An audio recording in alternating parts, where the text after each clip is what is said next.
ఈరోజు మనం ఈ ఆరోగ్యమే మహాభాగ్యం అన్న కాన్సెప్ట్ మీద మనం మరొకసారి మౌలికమైన ఆ పాయింట్స్ అన్నీ మనం చర్చించుకుందాం. ప్రతి మనిషికి కావాల్సింది మౌలికంగా ఫండమెంటల్గా శారీరక ఆరోగ్యం. మనిషి యొక్క జీవితం అంతా భౌతికత మీద, భౌతిక శరీరం మీద ఆధారపడి ఉంది.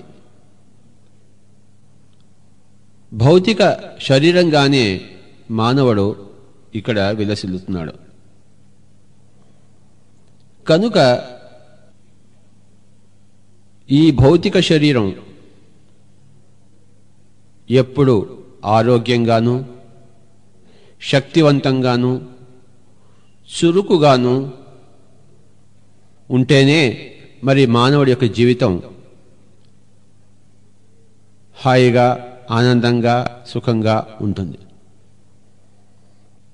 అయితే మానవుడు ఎక్కడ చూసినా కూడాను అనారోగ్యాల పాలు అయి ఉన్నాడు. అస్వస్థతలకు లోనై ఉన్నాడు. ప్రమాదకరమైన దీర్ఘకాలిక వ్యాధులకు బలి అవుతూ ఉన్నాడు. తొందరగా ముసలితనానికి గురి అవుతున్నాడు. ఆయుష్ క్షీణించి ఉంటుంది. వీటన్నిటినీ కూడాను మానవులు ఎదుర్కోలేకుండా ఉన్నారు. సరి అయిన అవగాహన లేక ఇన్ని అవస్థలు, ఇన్ని తిప్పలు. ఎప్పుడైతే మనకి మన శరీరం గురించి సరి అయిన అవగాహన ఉంటుందో, ఆ శాస్త్రం తెలిసి ఉంటుందో, జీవన శాస్త్రం అంటే జీవించే విధానం, అసలు ఈ భౌతిక కాయం అంటే ఏమిటో ఎప్పుడైతే మనిషికి తెలుసుంటుందో అప్పుడు అద్భుతంగా తన ఆరోగ్యాన్ని తాను పరిరక్షించుకుంటూ, పెంపొందించుకుంటూ, శక్తివంతంగా తనకు తాను ఉండగలడు. ఎన్ని సంవత్సరాలైనా, ఎన్ని యుగాలైనా బతకగలడు. కనుక ఎంతో అద్భుతంగా ఉండవలసిన భౌతిక జీవితాన్ని ఒకంత శాస్త్ర అజ్ఞానం మూలాన, ఒకంత సోమరితనం మూలాన, ఒకంత అహంకారం మూలాన మరి జీవితాన్ని నరకప్రాయం చేసుకుంటున్నాడు. స్వర్గతుల్యం కావలసిన ఈ భౌతిక జీవితాన్ని నరకప్రాయం చేసుకుంటున్నాడు మానవుడు. కనుక ఈరోజు మనం ఈ భౌతిక జీవితం ఎంత అద్భుతంగా ఉండవచ్చు, ఈ భౌతిక కాయం ఎంత అద్భుతంగా ఉండవచ్చు, ఎంతైనా ఈ భౌతిక కాయంలోంచి మనం జుర్రుకోవచ్చు ఆనందాలను అన్న విషయాలను మనం పూర్తిగా పరిశీలిద్దాం. అసలు భౌతిక కాయం అంటే ఏమిటో తెలుసుకోకుండా మనం భౌతిక కాయం యొక్క ఆరోగ్యం గురించి, ఆ జీవనం గురించి మనం తెలుసుకునే మార్గమే లేదు, మాట్లాడుకునే హక్కే లేదు. ఈ భౌతిక కాయం అనేది ఈ యాటమ్స్, మాలిక్యూల్స్ యొక్క సముదాయమే, అంతకు మించి ఏమీ లేదు అని అనుకుంటే అది పొరపాటు. ఈ భౌతిక కాయానికి మూలం ఈ యాటమ్స్, ఈ అణువులు, పరమాణువులు, మాలిక్యూల్సే కాదు. దీని వెనుకాతల ఇచ్ఛాశక్తి, జ్ఞానశక్తి, క్రియాశక్తి, ఇలాంటి ఎనర్జీ రూపకమైన బ్యాక్గ్రౌండ్ ఎంతో ఉంది. ప్రతి కార్యం వెనకాతల కారణం ఉంటుంది. ఒక ఇల్లు కట్టాలంటే ముందు ఒక ప్లాన్ గీయాలి, ఒక కాగితమైన ప్లాన్ ఉంటుంది. ఆ ప్లాన్లో ఈ ఇంటికి కావాల్సిన వివరాలన్నీ ఉంటాయి. దాని గోడలు ఎలా కట్టాలి, స్ట్రెంగ్త్ ఎలా ఉంటుంది, భూమి యొక్క బలం ఎలాంటిది, గోడల యొక్క బలం ఎలాంటిది, ఎలా వంచాలి. మొత్తం ఇంజనీరింగ్ 5 సంవత్సరాల ఆ సివిల్ ఇంజనీరింగ్ యొక్క ఆ జ్ఞానశక్తి అంతా ఉంటుంది. ఉట్టి జ్ఞానశక్తి లాభం లేదు. తర్వాత ఇల్లు కట్టాలంటే ఎంతో విల్ పవర్, ఇచ్ఛాశక్తి ఉపయోగించాలి. తర్వాత ఇటుక కట్టుకుంటూ రావాలి, ఆ క్రియాశక్తి ఉండాలి. ఆ జ్ఞానశక్తి, ఇచ్ఛాశక్తి, క్రియాశక్తి, ఆ 3 అన్నీ చేరితే ఇటుకలు పేర్చబడి మేస్త్రీలు పనిచేసి, ఎంతోమంది కూలేవారు పనిచేసి, ఇంజనీర్ పనిచేసి చివరికి ఒక ఇల్లు వస్తుంది. ఆ ఇంటిలో మనం ఎలా జీవిస్తుంటామో ఈ శరీరం కూడా ఒక ఇల్లు, ఒక గృహం. ఈ గృహము కూడాను మనం సంకల్పిస్తేనే వచ్చింది. మానవుడి యొక్క మేధాశక్తి సంకల్పించగా ఆ పిండం పుట్టి ఆ పిండాన్ని పోషించేందుకు ప్రతి క్షణాన ఎంతోమంది మరి ఆ యొక్క శరీర దేవతలు పనిచేయగా శరీరం యొక్క నిర్మాణం జరిగింది. మన సూక్ష్మ శరీరానికి సంబంధించిన చర్మచక్షువులతో కనపడని ఎంతో మంది ప్రకృతి దేవతలు, నేచర్ స్పిరిట్స్ అంటాం, ఎలిమెంటల్స్, వారందరూ కూడాను ఈ యొక్క శరీర నిర్మాణానికి కొన్ని లక్షల మంది వారు అకుంఠిత దీక్షతో పనిచేయగా ఈ లివరు, ఈ ప్యాంక్రియాసు, ఈ యొక్క ఊపిరితిత్తులు, మరి గుండెకాయ, ఇలాంటి అంగాలతో కూడుకున్న ఈ అద్భుత శరీరం ఏర్పడింది. వాటన్నిటికీ కావాల్సిన ప్రేరణ మరి ఆత్మ నుంచి వస్తుంది. ఎలాగైతే మనం ఒక చోటు ఉంది మనం ఇల్లు కట్టుకుంటామో అలాగే పై లోకంలో ఉండి ఈ కింది లోకంలో ఈ పిండం తయారవుతుంది. మనం తయారు చేసుకుంటాం, అందులోనే మళ్ళీ మనం ప్రవేశిస్తాం. అంటే ఈ శరీరం తయారు చేసేటప్పుడు దాని వెనుకట్ల ఎంతో తతంగం ఉంది. ఆ తతంగం అంతా ఉన్న మీదటే మరి శరీరం తయారవుతోంది. శరీరం తయారైనా మళ్ళీ ఆ ఆత్మ వచ్చి చేరకపోతే శరీరం నిలవటం లేదు. ప్రాణ ప్రతిష్ఠ జరగాలి. ఎలాగైతే దేవాలయంలో విగ్రహాలన్నీ తయారు చేసినా కూడాను, మలిచినా కూడాను, మరి ఆ ప్రాణ ప్రతిష్ఠ జరగకపోతే, ఆ ప్రారంభోత్సవం జరగకపోతే ఆ దేవాలయము మనకి ఎలా ప్రజలకు ఉపయోగానికి ఇవ్వబడదో అలాగే దేహం తయారంత కూడా మళ్ళీ ఆ తయారు చేసిన ఆత్మ మళ్ళీ అందులో రావాలి. తాను అందులో వచ్చి అప్పుడు ఊపిరితో మొదలవుతుంది ఈ శరీరం యొక్క ప్రారంభం. కనుక మగవీర్యము ఆడవీర్యము రెండూ కలిసి ఒక అండము తయారవుతుంది.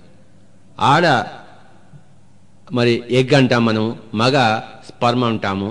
ఇవి రెండు కలిసి ఒక జైగోట్ తయారవుతుంది. ఆ జైగోట్ మరి కణ విభజన జరిగి చిన్న అండంగా తయారవుతుంది. ఆ అండము మరింత కణ విభజనతో మరి పెద్దగా అవుతూ పిండంగా తయారై అండము పిండంగా మారి మరి క్రమక్రమంగా అనేక అంగాలు సంతరించుకొని దానిలో మరి చివరికి మరి ఆ మొత్తం పిండమంతా తయారైన తర్వాత కూడాను మళ్ళీ ఆత్మ అనేది అందులో ప్రవేశించాలి. ఒక ఊపిరిగా ఆత్మ ప్రవేశిస్తుంది. కనుక ఆత్మ అందులో ప్రవేశించి మరి ఒక సరైన శిశువు, సజీవమైన శిశువు మరి మన తల్లి యొక్క గర్భం నుంచి బయటకు వచ్చి అప్పుడు ఆ యొక్క ఆ శరీరము అద్భుతంగా తయారై ఉంటుంది. ఆ విశ్వాన్ని తయారు చేయడం అంటే ఎంతో మంది విశ్వకర్మలు మరి అందులో భాగస్వాములై అకుంఠిత దీక్షతో మరి అది తయారు చేస్తేనే కానీ ఒక మానవ భౌతిక శరీరము తయారు కాలేదు. అలాగే ఏ జంతు శరీరమైనా కానీ మరి ఏ వృక్ష కాయమైనా కానీ ఇవన్నీ కూడాను వాటి వెనకాల ఎంతో తతంగా ఉంది, ఎంతో ఆర్ద్రత ఉంది, ఎంతో మరి ఆశయాలు మరి ఆదర్శాలు, ఎంతో మరి ఒక ఆనందాతిరేకాలు, హర్షాలు, మరి ఆలోచనలు ఇవన్నీ కూడుకొని ఒక శరీరం తయారవుతుంది. ఇవన్నీ తెలియకుండా ఏదో యాదహలాపంగా జరుగుతోంది, ఏదో అలా ప్రకృతిలోంచి బయటకు వస్తుంది. మరి ఇలా అనుకోవడం చాలా నీచమైన అల్పమైన భావన. ఎవరికైతే దివ్య దృష్టి ఉంటుందో వాళ్ళంతా కూడాను ఈ ప్రకృతి ఆత్మలు అంటే నేచర్ స్పిరిట్స్ని, పురుషాత్మలు అంటే మరి ఈ ఊపిరి పోసే ఆత్మను వీటన్నిటిని చూస్తారు, చూడగలుగుతారు. ధ్యాన శక్తితోనే ఆ వెనకాతలో ఉన్న తతంగాన్ని మనం చూడగలం. సగటు మానవుడికి ఏమీ తెలియదు. ఇంత అద్భుతమైన ఈ యొక్క భౌతిక శరీరం అనే ఈ యొక్క కాయము అది తయారు చేయబడిన తర్వాత దాన్ని ప్రతిరోజు ప్రతి క్షణము మెయింటైన్ చేసేది కూడాను మళ్ళీ ఈ యొక్క ప్రకృతి ఆత్మలే, నేచర్ స్పిరిట్స్. ప్రతి అంగం వెనకాతల ఒక పెద్ద ఫీల్డ్ ఫోర్స్, వర్క్ ఫోర్స్. ఒక ఫ్యాక్టరీలో కార్మికులు పెద్ద ఎలా సంఖ్య ఉంటుందో ప్రతి అంగంకి అలాంటి సంఖ్య ఉంటుంది. అలాంటి మేనేజర్లు ఉంటారు, అలాంటి వర్కర్స్ ఉంటారు. ప్రతిరోజు వాళ్ళు పనిచేస్తుంటేనే ఈ శరీరం నిలుస్తుంది. ఫ్యాక్టరీలో కేవలం రా మెటీరియల్స్ కాదు, ఫ్యాక్టరీలో పనిచేసే వర్కర్స్ అయిపోయినా ఫ్యాక్టరీ ఆగిపోతుంది. ఆ రా మెటీరియల్స్ మన నోట్లోంచి మనం పంపిస్తున్నా, మన ఫుడ్ మనం నోట్లోంచి పంపిస్తున్నా, అక్కడ పనిచేసేవాళ్ళు లేకపోతే ఏది జరగదు.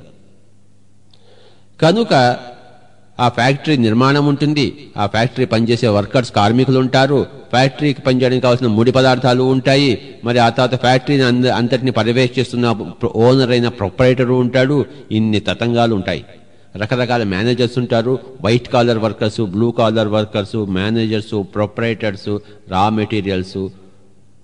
మనం నోట్లోంచి పంపించే ఆ యొక్క ప్రోటీన్స్, కార్బోహైడ్రేట్స్, ఫ్యాట్స్, మరి ఇవి రా మెటీరియల్స్. ఆ రా మెటీరియల్స్ని ఈ శరీరం అనే కార్ఖానాలో వాళ్ళంతా పనిచేసి ఆక్సిడైజ్ చేసి గొప్ప శక్తిని తీసుకొచ్చి ఆ శక్తి ద్వారా మళ్ళీ ఈ శరీరము నడపబడుతూ ఉంటుంది. ఇది ఈ భౌతికత వెనకాతలో ఉన్న ఆధ్యాత్మికత. భౌతిక నిర్మాణంలోనే ఆధ్యాత్మిక ఆ యొక్క నిర్మాణం ఉంది. బయటికి కనపడేది భౌతికము, లోపలంతా నిండి ఉన్నది ఆధ్యాత్మికం. కనుక ఈ భౌతిక కాయ నిర్మాణానికే ఇంత ఆధ్యాత్మికత ఉన్నప్పుడు భౌతిక జీవితానికి అంటే పుట్టినప్పటి నుంచి చచ్చిపోయేంత వరకు మనం జీవిస్తామే భౌతిక కాయాన్ని ఉపయోగించుకుని, మరి ఆ భౌతిక జీవితానికి ఎంత ఆధ్యాత్మికత, నిగ్రహము, జ్ఞానము, శక్తి లేకపోతే మరి ఆ భౌతికము సరిగా జీవిస్తాం చెప్పండి.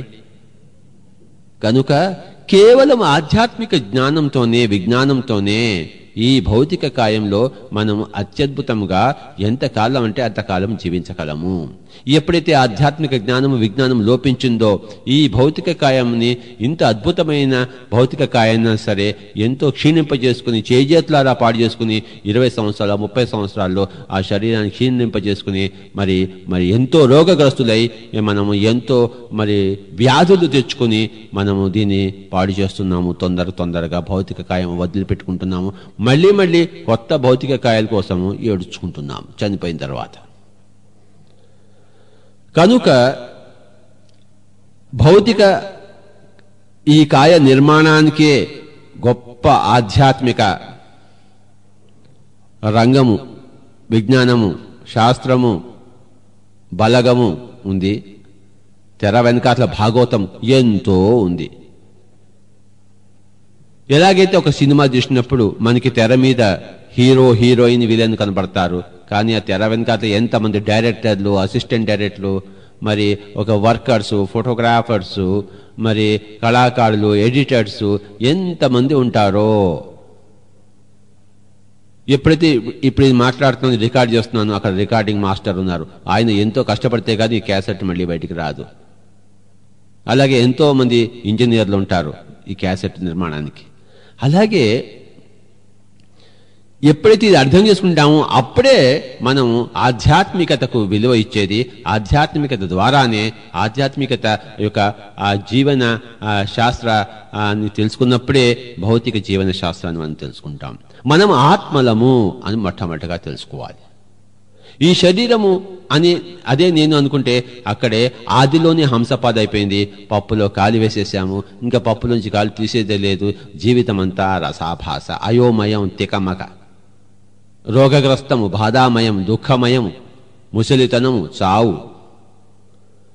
మౌలికమైన విషయం ఏంటంటే మనము ఈ శరీరం కానే కాదు, ఈ శరీరంలో ఉన్నాము, మనము ఈ శరీరము కాదు. నఖశిఖ పర్యవంతమైన మనము ఈ యొక్క కనపడేది మనము కాదు, అద్దంలో కనపడేది మనము కాదు. మనము శరీరధారులము, శరీరములము కాము. మనము భౌతిక కాయాలము కాము. మనము ప్రాథమికంగా ఆత్మకాయులము.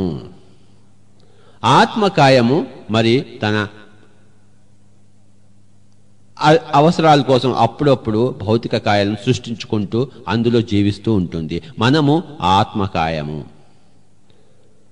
అర్జునుడు భగవద్గీతలో శ్రీకృష్ణుని అడిగినప్పుడు ఎవరివయ్యా నువ్వు అంటే, ఈయన నేను పలానా యశోద కొడుకునను దేవకి పుత్రునను ఏమీ చెప్పలేదు. ఏం చెప్పాడు ఆయన? అహం ఆత్మా గుడాకేశ సర్వభూతాశయ స్థిత అహమాదిశ్చ మధ్యం చ భూతానాం అంత ఏవచ. ఓ గుడాకేశ, ఓ నిద్రను జయించినవాడా,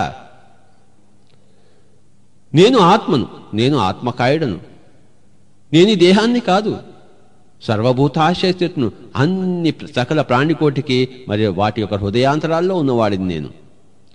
సకల భూతకోటికి ఆదిని నేనే, మధ్యాన్ని నేనే, అంతాన్ని నేనే. ఒక ప్రాణి తయారు కావాలంటే దానికి ఆది నేను. ఆ ప్రాణిని మరి పుట్టుక నుంచి చావు వరకు మధ్యలో దాన్ని నిలబెట్టేవాడినే నేను. అది ప్రాణి చనిపోయిన తర్వాత కూడాను నేను ఉండేవాడినే నేను. అహం ఆదిశ్చ మధ్యం చ భూతానాం అంత ఏవచ. చూశారా మరి కృష్ణుడు ఎంత చక్కగా జవాబిచ్చాడో. మనం కూడా అంత చక్కగా జవాబిచ్చేంత వరకు మన జీవితం అస్తవ్యస్తంగానే ఉండి తీరుతుంది. గౌతమ బుద్ధుడు తన రాజనగరం నుంచి బయటికి వెళ్ళాడు. జీవితంలో మొట్టమొదటిసారి ఒక రోగాన్ని చూశాడు, ఒక ముసిలివాణ్ణి చూశాడు, ఒక చావుని చూశాడు. అడిగాడు తన రథసాలతో, నేను కూడా ముసలివాణ్ణి అవుతానా? అవుతావు స్వామి అన్నాడు. నేను కూడా రోగగ్రస్తుని అవుతానా? అవుతావు స్వామి. నేను కూడా చనిపోతానా? చనిపోతావు స్వామి అన్నాడు.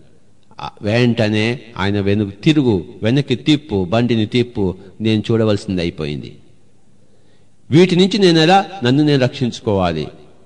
నాకు ఈ చావు, ముసలితనము ఇవన్నీ రాకుండా, ఇవన్నీ లేకుండా ఎలా చేసుకోవాలి అని ఆయన ధ్యాన మార్గాన్ని చేపట్టాడు. ఎక్కడెక్కడో తిరిగాడు, కానీ అసంపూర్ణమైన ఆ ఆధ్యాత్మిక జ్ఞానాన్ని తాను సంపూర్ణంగా అభ్యాసం చేసి అది అసంపూర్ణమైన ఆధ్యాత్మిక జ్ఞానం అని తెలుసుకుని తాను స్వయంగా అద్భుతమైన ఆధ్యాత్మిక విజ్ఞానాన్ని కనుక్కున్నాడు. అద్భుతమైన ఆనాపానసతి ధ్యానం ద్వారా, శ్వాస మీద ధ్యాస ద్వారా తన మూడవ కన్ను తెరుచుకొని తాను ఈ శరీరం కాదు అని తెలుసుకున్నాడు. పుట్టక ముందు కూడా తాను ఉన్నానని తెలుసుకున్నాడు. మరి చనిపోయిన తర్వాత కూడా తాను ఉన్నానని తెలుసుకున్నాడు. ఆ తానే మధ్యలో కూడా ఉంది, ప్రాణ ప్రతిష్ఠ చేస్తోంది. తానే ఆ ప్రాణము, ఆ ప్రాణమే తాను, ఆ ఎనర్జీ తాను అని తెలుసుకున్నాడు. కనుకనే దుఃఖ విముక్తుడయ్యాడు. దుఃఖ విముక్తికి మార్గం కనుక్కున్నాడు. రోగ విముక్తికి మార్గం కనుక్కున్నాడు. ఆత్మజ్ఞానాన్ని ప్రతిష్ఠింపజేశాడు. కర్మ సిద్ధాంతాన్ని మన ప్రబోధించాడు. ఎవరి జీవితాన్ని వాళ్లే తయారు చేసుకుంటారు, ఎవరి రోగాలకు వాళ్లే కారణము, ఎవరి ఆరోగ్యానికి వాళ్లే కారణం. అప్పో దీపో భవ.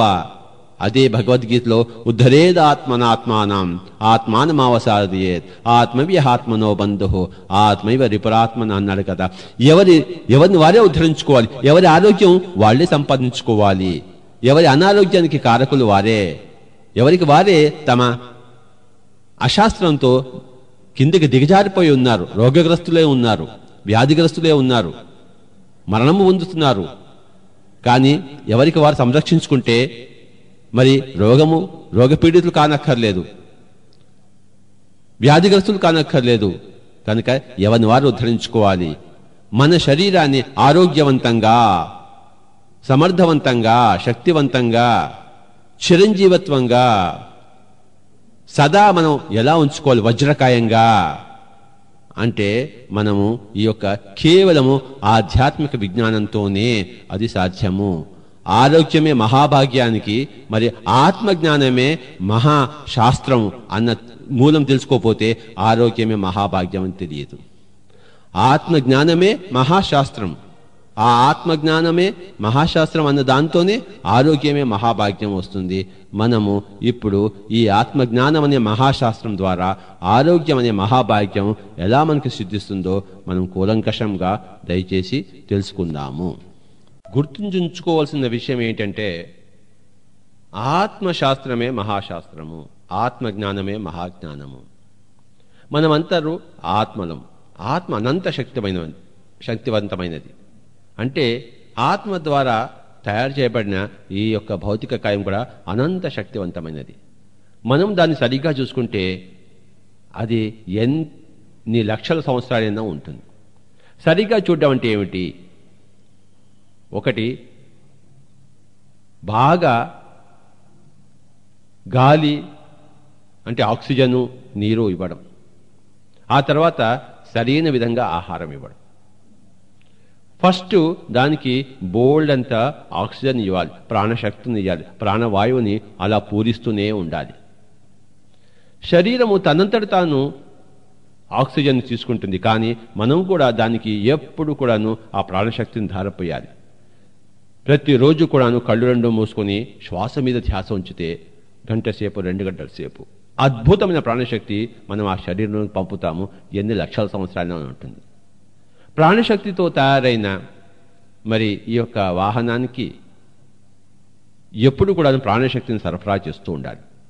ప్రతిరోజు 24 గంటల్లో ప్రాణశక్తిని సరఫరా చేయడమే ఆనాపానసతి యొక్క లక్ష్యం. కనుక అద్భుతమైన ఆరోగ్యం కావాలంటే ఆనాపానసతి మౌలికమైనది. ముమ్మడివరం బాలయోగి ఏమాత్రము భోజనం లేకుండా మరి కేవలం ప్రాణశక్తితోనే, యోగ శక్తితోనే, ధ్యాన శక్తితోనే మరి చక్కగా అన్ని సంవత్సరాలు జీవించారు. ఎంతోమంది మరి హిమాలయాల్లో ఏమాత్రము భోజనం లేకుండా ఉంటున్నారు. కనుక భోజనము అవసరమే లేదు. కావలసిందల్లా ఈ యొక్క అద్భుత భౌతిక కాయానికి ప్రాణశక్తిని అలా పూరిస్తూ ఉండడము. కనుక ప్రప్రథమైన ఫుడ్, భోజనము ఈ ప్రాణశక్తి, విశ్వమయ ప్రాణశక్తి. ఈ శరీరానికి ఆ ప్రాణశక్తిని అందించే విధానమే ఆనాపానసతి. కనుక ప్రప్రథమైన ఆరోగ్య సూత్రము ఆనాపానసతి, ప్రాణశక్తిని మరి పూరించడము. తర్వాత ఈ గాలి తర్వాత రెండవది వచ్చేది మరి నీరు. ఎంతో నీరుని ఎప్పుడు మనం త్రాగుతూ ఉండాలి. ఎప్పుడు కడుపు నిండా నీరు ఉండాలి. Water is the most important element in the physical body. ఈ నీరు అనేది భౌతిక కాయ నిర్మాణంలో 80% అంతా నీరే. కనుక ఆ నీరుని ఎప్పుడు మనం ఆ సప్లై చేస్తూ ఉండాలి.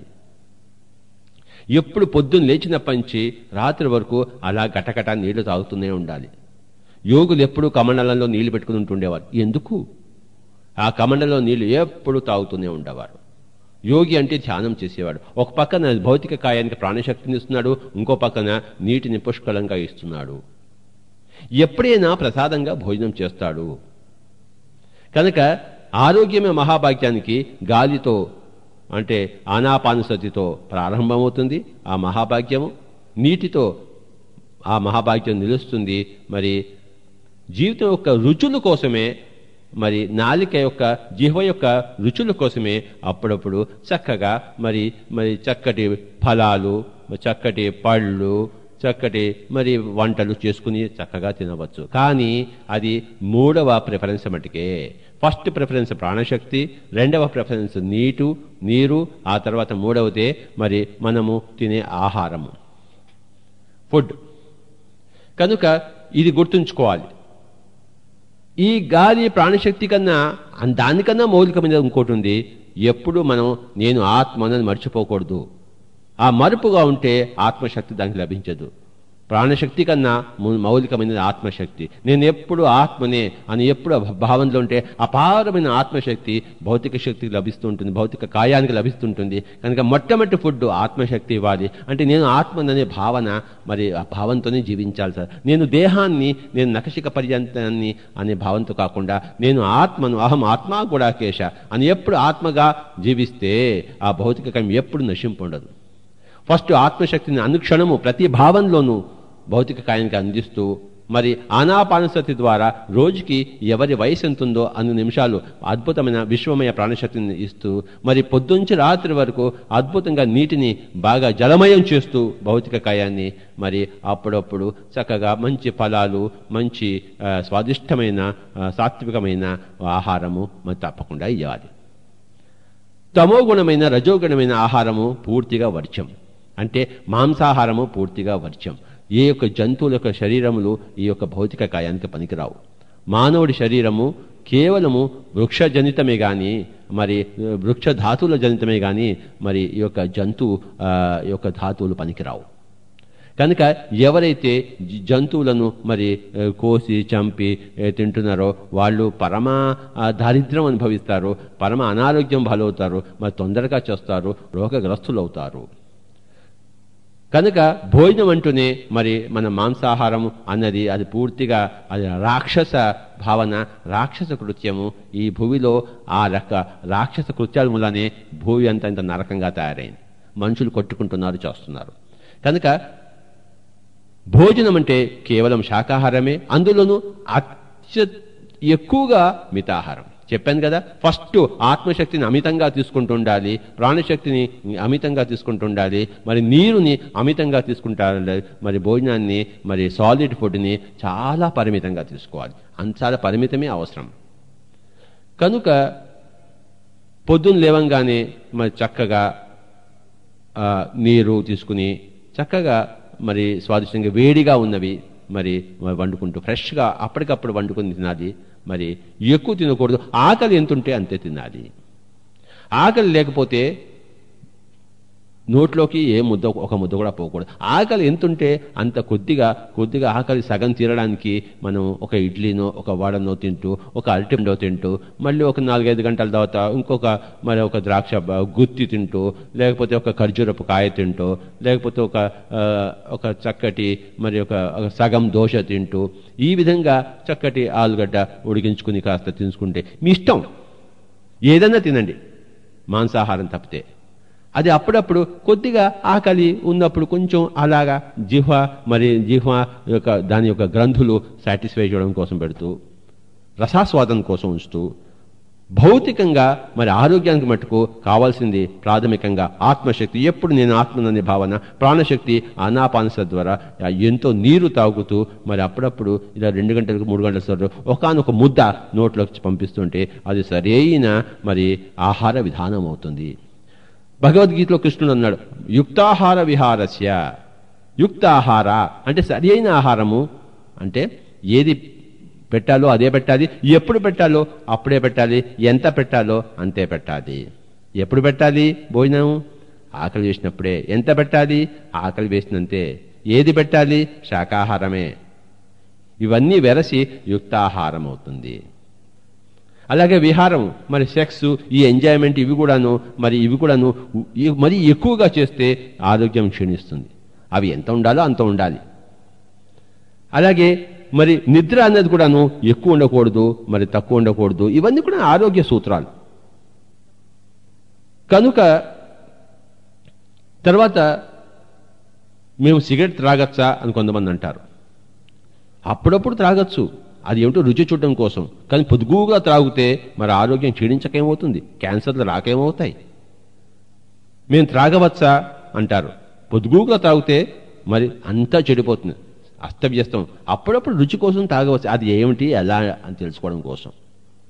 అంతేగాని ఈ ఆల్కహాల్ అనేది ఇనార్గానిక్ మెటీరియల్, ఈ ఆర్గానిక్ ఈ యొక్క భౌతిక కాయంలో వేస్తే మరి వాళ్ళు ఆ యొక్క ఆ ప్రకృతి శక్తులు ఒప్పుకోవు. వాటికి ఆ ప్రకృతి శక్తులకు, ఆ కార్మికులకు, ఆ మేనేజర్స్కు ఏది అవసరమైతే ఏది కావాలో వాటిని సంప్రదించి మనం పెట్టుకోవచ్చు కదా. కనుక గుర్తుంచుకోండి, ఈ కేవలం శరీరము అనేది ఒక పెద్ద విశ్వము, దాని వెనకాల పెద్ద కర్మాగారం ఉంది, మేనేజర్లు ఉంటారు, మరి వర్కర్స్ ఉంటారు. కనుక ఎంతో ఆత్మ పదార్థం, ఆత్మ దేవతలు, మరి నేచర్ స్పిరిట్స్, ప్రకృతి యొక్క ఆత్మలు ఉన్నాయి అక్కడ. ఈ ఆల్కహాల్ వేస్తే అవన్నీ దెబ్బతింటాయి.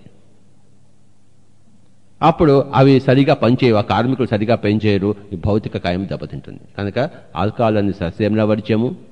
నీరు బాగా పోస్తుండ, ఆ నీరు తాగితే ఆ కార్మికులు ఎంత సంతోషిస్తారో. అలాగే మనము ఫ్రిడ్జ్లో ఉన్న వాళ్ళు ఎప్పుడూ 3 రోజుల సాంబారు 3 రోజులు కూర తింటారు. చాలా తామసికమైన ఫుడ్.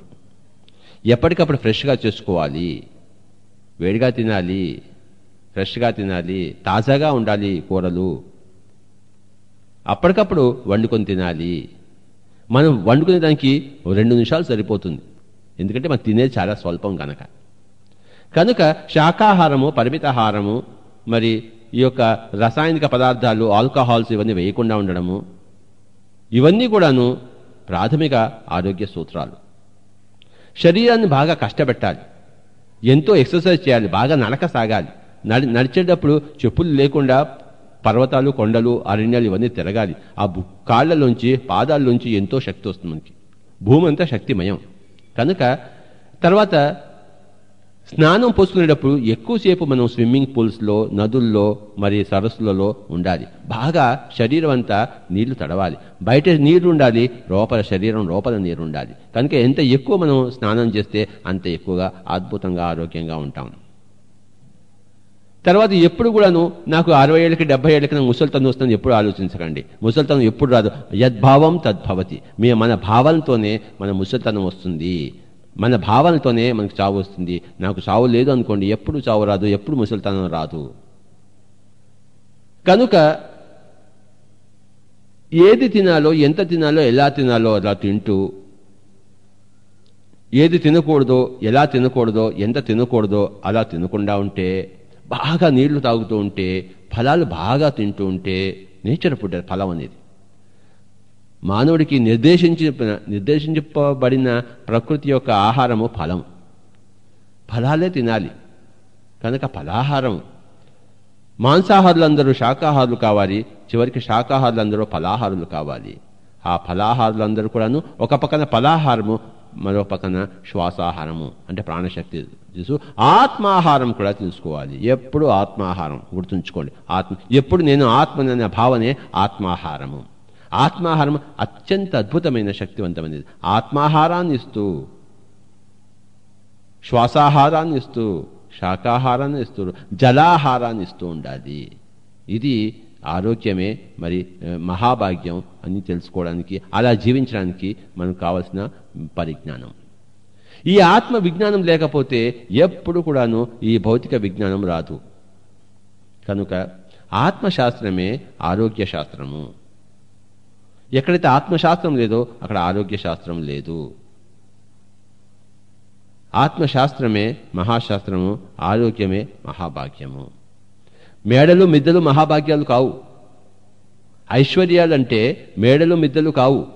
అణిమ, మహిమ, గరిమ, లగిమ, ప్రాప్తి, ప్రకామ్య, ఈశత్వ, వశిత్వ అనే ఈ యొక్క సిద్ధులే, ఈ యొక్క ఐశ్వర్యాలే, అష్ట ఐశ్వర్యాలే, మరి అష్ట సిద్ధులే, మరి అష్ట లక్ష్ములు. అదే అష్టభాగ్యాలు, అష్ట మహాభాగ్యాలు. ఇవన్నీ యోగ సిద్ధులు, జ్ఞానసిద్ధులు. కనుక ఐశ్వర్యం అనేది అది జ్ఞానసిద్ధి. అది అంతేగాని కార్లు, మేడలు ఇవన్నీ ఉండాలి, కానీ అవి కేవలము అది భౌతికమైన ఒకానొక మరి వాహనం మట్టుకే, ఒకానొక పరికరం మట్టుకే. శరీరానికి ఆ కారుకి, ఇల్లుకి సంబంధం లేదు. కనుక మనం శరీరంలో ఉన్నాం, మనం ఇంట్లో ఉండటం లేదు, కారులో ఉండటం లేదు. కనుక ఎప్పుడూ మనం శరీరధారణం, శరీరం అనే వాహనంలో తిరుగుతున్నాము. కనుక ఈ శరీరము ఎంత అద్భుతంగా అది ఉండాలంటే అదంతా మన చేతుల్లోనే ఉంది. డాక్టర్ చేతుల్లో ఏమింది. ఎవ్వరూ డాక్టర్ దగ్గర పోకూడదు, మందులు ససేమి రాబుచ్చుకోకూడదు. Never go to any doctors. All MBBS, MD, all doctors are fools. They don't know ABCD. వాళ్ళకి భౌతిక కాయం తప్పితే, ఆటమ్స్, మాలిక్యూల్స్ తప్పితే, ప్రోటీన్స్, కార్బోహైడ్రేట్ తప్పితే ఆత్మ పదార్థం గురించి తెలియదు. నాడీ మండల శాస్త్రం తెలియదు. ఈ యొక్క నేచర్ స్పిరిట్స్ వాళ్ళకి తెలియదు. ఈ శరీరం పిండం వెనుకాతలో ఉన్న ఆ మహా ఆత్మ కర్మాగారం గురించి వాళ్ళకి తెలియదు. తెలియని వాళ్ళ దగ్గర మనం వెళ్తే మన కొంపే మనం తగలబెట్టుకుంటాము. కనుక ఎవ్వరు కూడా దయచేసి డాక్టర్ దగ్గర పోవద్దు. ఏ మందులు పుచ్చుకోవద్దు. ఏ మందు ఆయుర్వేద అసలు ఏ మందు పుచ్చుకోకూడదు, అవసరం లేదు. ఆత్మ మందు పుచ్చుకోవాలి, జ్ఞానం అనే మందు పుచ్చుకోవాలి. కనుక యోగులం కావాలి మనం. తస్మాత్ యోగి భవార్జున. కనుక అర్జున యోగివిగా అన్నాడు. కనుక ఎవరికైనా కూడాను వారి వారి ఆరోగ్యము మహాభాగ్యం కావాలంటే, వారికి వారి యొక్క జీవితము మరి ఈ భౌతిక జీవితము కొన్ని వందల వేల సంవత్సరాలు ఉండాలంటే, ఫిజికల్ ఇమ్మార్టాలిటీ రావాలంటే, చిరంజీవత్వం రావాలంటే, ఇచ్ఛామరణం రావాలంటే, ఎప్పుడంటే అప్పుడు మనం శరీరం వదిలిపెట్టగలగాలి. అలా ఉండాలి మన చావు అంటే. శరీరము విస్ఫోటం చెందాలి. శరీరము ఆ విధంగా భౌతిక కాయము మాయమైపోవాలి. ఆ విధంగా మనం శరీరం వదలాలి. అంతేగాని రోగగ్రస్తులమే మంచాలు పడి ఆ విధమైన చావు ఎవరికీ రాకూడదు. మరి ఆధ్యాత్మిక విజ్ఞానంతోనే ఇచ్ఛామరణము, మరి చిరంజీవత్వము, మరి దీర్ఘాయుష్షు, మరి శక్తివంతమైన చురుకైన ఉత్సాహభరితమైన మరి భౌతిక జీవితము, మరి ఇవన్నీ కూడాను సమకూరుతాయి కేవలం ఆత్మ విజ్ఞానంతోనే, ఆత్మశాస్త్రంతోనే. కనుక విషయాలు తెలుసుకోండి. ఆత్మశాస్త్రమే అంటే ద సైన్స్ ఆఫ్ ఆత్మ, అదే మహాశాస్త్రము, the fundamental science, the greatest science. The science of spirituality, the spiritual science is the greatest science. And the science of health is directly proportional to the science of spirituality. Spiritual science మనలో ఎంత ఉంటుందో అంత మనలో ఆరోగ్యకరమైన సంబంధించిన science ఉన్నట్టు లెక్క. కనుక ఈ యొక్క medical science is nothing but spiritual science. Medical science is nothing but spiritual science. అంటే ఈ ఆరోగ్య శాస్త్రము అది మరి ఆధ్యాత్మిక శాస్త్రమే. ఎవరి దగ్గర ఆధ్యాత్మిక శాస్త్రం ఉండదో వారి దగ్గర మరి ఆరోగ్య శాస్త్రం ఉండదు. కనుక గుర్తుంచుకోండి, ఈ యొక్క ఆరోగ్య శాస్త్రము ధ్యానంతోనే మొదలవుతుంది. ధ్యానంలో ABCD అని మనం తెలుసుకుందాం. ఏ అంటే ఆనాపానసతి, శ్వాస మీద ధ్యాస.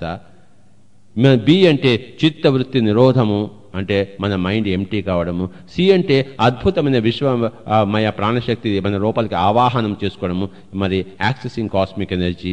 డి అంటే ఆత్మ విజ్ఞానము, ఆత్మానుభవము. కనుక ఆనాపానసతి ద్వారా మన మైండ్ ఖాళీ అయిపోయినప్పుడు అపారమైన ప్రాణశక్తి వస్తుంది. ఎప్పుడు మనకి ఆ ప్రాణశక్తి కావాలన్నా చిత్తవృత్తి నిరోధం చేసుకోవాలి. దానికి మార్గమే ఆనాపానసతి. కనుక ఆ అద్భుతమైన ప్రాణశక్తితో, సి అంటే ప్రాణశక్తి, అంటే అదే శ్రీ సీత అంటాము. సీత అంటే ప్రకృతి యొక్క శక్తి. ఎప్పుడంటే అప్పుడు మనం అపారమైన ప్రకృతి శక్తి మనం తీసుకోగలం, కాస్మిక్ ఎనర్జీ తీసుకోగలం. కనుక అది శ్వాసానుసంధానం ద్వారా మనం తీసుకుంటాము. కనుక ఎప్పుడు కూడాను మరి ఆత్మ విజ్ఞానం అయిన వాడు ఎప్పుడు ఆత్మ జ్ఞానంలోనే ఉంటాడు. ఎప్పుడు ఆత్మశక్తిని అలా ప్రసాదిస్తూనే ఉంటాడు. నేను ఎంతో తక్కువ తింటాను, ఎన్నో లక్షల మరి కిలోమీటర్లు తిరుగుతుంటాను, ఎన్నో లక్షల మాటలు మాట్లాడుతుంటాను, ఎంతోమంది లక్షల మందితో నేను మరి చర్చిస్తుంటాను. మరి ఇంత ఎక్కువ పని నేను ఎలా చేయగలుగుతున్నాను అంటే అది ఆధ్యాత్మిక శాస్త్రం యొక్క అపార బలంతోనే. కనుక లేకపోతే అసాధ్యం అది. ఈ విషయాలు మరి ఎవరికి వారు అనుభవంగా తెలుసుకోవాలి. దయచేసి అందరూ ధ్యానం చేయండి. డాక్టర్ దగ్గరికి పోవద్దు, మాంసాహారం తినవద్దు, శాకాహారం మితాహారంగా ఉండండి. మరి తమోగుణ రజోగుణ ఫుడ్ తీసుకోవద్దు. బాగా ఫలాహారులు కండి, ఎక్కువగా నీరు తీసుకుంటూ ఉండండి. బాగా ఎప్పుడు నేను ఆత్మనాన్ని మర్చిపోవద్దు. మీరు నిర్ణీతం చేసుకున్న సమయంత వరకు మీకు ఎప్పుడు చావు రానే రాదు. మీరు ఒక పలానా ఆయుష్ ప్రమాణం తీసుకుని వస్తారు. 20 ఓవర్లు ఆడాలను, 30 ఓవర్లు ఆడాలను, 50 ఓవర్లు ఆడాలను, 5 days మ్యాచ్ అను. అది కనుక మీరు ఎంత నిర్ణయించుకుంటారో అంతవరకు తప్పకుండా ఉంటే తీరుతారు. కనుక మనము ఆత్మ పదార్థము శరీర పదార్థంలో టెంపరీగా ఉంటున్నాము. శరీర పదార్థం యొక్క శక్తి ఆత్మ పదార్థం యొక్క శక్తి మీద ఆధారపడింది. ఆత్మ పదార్థం యొక్క శక్తి అనంతము. కనుక శరీర పదార్థం యొక్క శక్తి కూడా అనంతము. మనం శరీరాన్ని కంపు చేయకపోతే ఆ శరీరము వజ్రకాయంగా ఉండి మనకి ఎంతైనా సహకారం చేస్తుంది. ఈరోజు మనం ఈ ఆరోగ్యమే మహాభాగ్యము అన్న ఈ యొక్క సబ్జెక్ట్ తెలుసుకున్నాము. మొట్టమొదటిగా మనం తెలుసుకున్నది ఏంటంటే ఈ పిండం తయారు చేసేటప్పుడే ఆ తయారు అయ్యబడ్డప్పుడే తల్లి గర్భంలో ఎంతోమంది ఆత్మదేవతల మూలకంగా అంటే నేచర్ స్పిరిట్స్ మూలకంగా మరి ప్రధాన పురుషుడు మూలంగా అంటే ప్రధాన ఆత్మ మూలకంగా మరి తయారైంది. పూర్వజన్మ కర్మల ఆధారంగా తయారైంది. పూర్వజన్మ కర్మల్లో మనం పాపాలు చేస్తుంటే ఈ జన్మలో మరి నాడి మండలం అంతా కూడా రోగగ్రస్తమై ఉంటుంది. పూర్వజన్మ కృతం పాపం వ్యాధి రూపేణ పీడియతే. మనం పూర్వజన్మలో చేసుకున్న పాపాలే ఈ జన్మలో చేసుకున్న రోగాలకు మూలకాలం. రోగాలకి మూల కారకాలు పాపాలే. పాపాలే రోగాలుగా తయారవుతాయి. రకరకాల పాపాలు రకరకాల రోగాలుగా వస్తాయి. పెద్ద పెద్ద పాపాలు పెద్ద పెద్ద రోగాలు అవుతాయి. చిన్న చిన్న పాపాలు చిన్న చిన్న రోగాలు అవుతాయి. ఎక్కడైతే పాపాలే ఉండవో అక్కడ రోగాలే ఉండవు. ఎందుకంటే పూర్వజన్మ కృతం పాపం వ్యాధి రూపేణ పీడియతే. కనుక దయచేసి రోగాలు ఉండకుండా ఉండాలంటే పాపాలు లేకుండా చేసుకోవాలి. అంతేగాని బ్యాక్టీరియాలని వైరస్ని చంపడం కాదు. అవి కాదు మరి రోగ మూలకాలు. మన పాపకర్మలే మన రోగ మూలకాలు. కనుక పూర్వజన్మ కృతం పాపం వ్యాధి రూపేణ పీడితే అనే ప్రథమ సూత్రాన్ని కర్మ సిద్ధాంతాన్ని మనం తెలుసుకోవాలి. మన కర్మలే మనకి మన వ్యాధులు, మన చెడు కర్మలే. కనుక మరి ఉన్న రోగాలకి ప్రక్షాళన మార్గం ఏమిటి? ఉన్న రోగాలు మనం చేసుకున్న పాపాల వలన వచ్చాయి. అవి పోవాలంటే మరి ఎంత పాపం చేసుకున్నామో అంత పుణ్యం చేసుకోవాలి. అందరికీ మంచి చేయాలి. మంచి కర్మల్లో మనం నిమగ్నం కావాలి. అందరికీ లాభకరమైన మరి పుణ్య కర్మలు చేస్తేనే అవే పాప కర్మలకు విరుగుడు. పుణ్యకర్మలు చేయగా చేయగా చేయగా పాపకర్మల యొక్క ఫలితం అంతా పరిహారం అయిపోయినప్పుడు రోగాలన్నీ పోతాయి. అలా కాకుండా వెంటనే పాపాలు పోవాలంటే అమితంగా ధ్యానం చేయాల్సి వస్తుంది. ధ్యానంలో ఆత్మజ్ఞానంలోనే ఆ పాప కర్మలకు మూలమైన అజ్ఞానము భస్మమైపోతుంది. జ్ఞానాగ్ని దగ్ధ కర్మాణం అన్నాడు కదా. కనుక సత్వర పాప పరిహారం ధ్యానంలో జరుగుతుంది. మరి సుదూర పాప పరిహారం మనకి మంచి పుణ్యాలు చేయడంలో మంచి కర్మలు చేయడంలో జరుగుతుంది. కనుక ఇదే పాప ప్రకరణము మరి రోగ ప్రకరణము. పాపాలన్నీ రోగాలుగా తయారవుతాయి. పెద్ద పెద్ద పాపాలు పెద్ద పెద్ద రోగాలు, చిన్న చిన్న పాపాలు చిన్న చిన్న రోగాలు, మరి రకరకాల పాపాలు రకరకాల రోగాలుగా తయారవుతుంటాయి. కనుక పాపాలే చేయవద్దు. ఉన్న పాపాలు పరిహారం చేసుకుందాము. మరి మంచి కర్మలు చేసుకుందాము. అద్భుతంగా ధ్యానం చేసుకుందాము. మరి ఎన్నో జన్మల నుంచి కొన్ని వందల జన్మల నుంచి చేసుకున్న పాప కర్మలంతా ఈ జన్మలో పరిహారం చేసుకుందాము. ఈ జన్మను ఆఖరి జన్మ చేసుకుందాం. ఈ ఆఖరి జన్మలో అద్భుతమైన ఆరోగ్యాన్ని అనుభవిద్దాం. కనుక అద్భుతంగా మనం జీవిద్దాము. ఈ భూలోకంలోనే ఒక దేవుడిగా మనం జీవిద్దాం. మరి నడియాడే మాధవుడిగా మనం జీవిద్దాం. మరి దుఃఖితుడైన మానవుడిగా మనం జీవించవద్దు. పిరమిడ్ శక్తిని ఎక్కువగా ఉపయోగించుకుంటే ఎంతో మనకి ఆరోగ్యం వస్తుంది. కనుకనే పిరమిడ్ స్పిరిచువల్ సొసైటీస్ యొక్క మనం వ్యవస్థ ప్రతి గ్రామంలోనే ప్రతి పట్టణంలోనే చూసుకుంటున్నాము. పిరమిడ్లో కూర్చుని నిద్రపోవడం కానీ, పిరమిడ్ నీరుని తాగడం కానీ, పిరమిడ్ శక్తిని ఉపయోగించి పిరమిడ్లో కూర్చొని ధ్యానం చేసుకోవడం కానీ, ఈ విధంగా పిరమిడ్ శక్తిని మనం ఎంతో ఎంతో ఎంతో ఉపయోగించుకుంటూ, ఆత్మశక్తిని ఎంతో ఎంతో ఉపయోగించుకుంటూ, ధ్యాన శక్తిని ఎంతో ఎంతో ఉపయోగించుకుంటూ కొద్దిగా మటుకు చక్కటి ఫలాహారం తీసుకుంటూ జీవిద్దాము. Thank you very much. Thank you very much.